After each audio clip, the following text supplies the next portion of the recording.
This is African Gourd Banjo, and it is created from a gourd in the bottom, a goat string on the top, so it's really just kind of a drum when you think about it. And like many instruments in West Africa, like the ngoni and other West African stringed instruments, it has a high string here as a drone.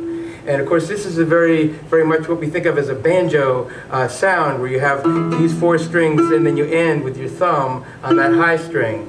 So this gives us a very clear link back to Africa.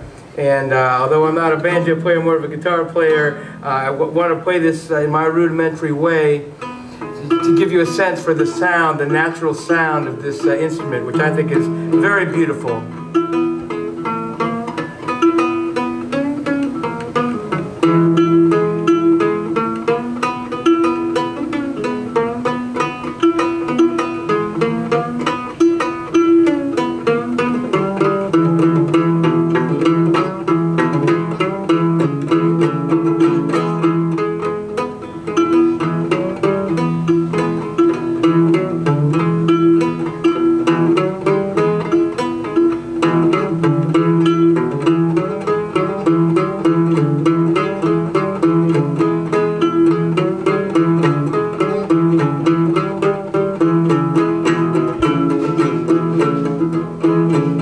Goes all the way back to Africa, and I love West African music.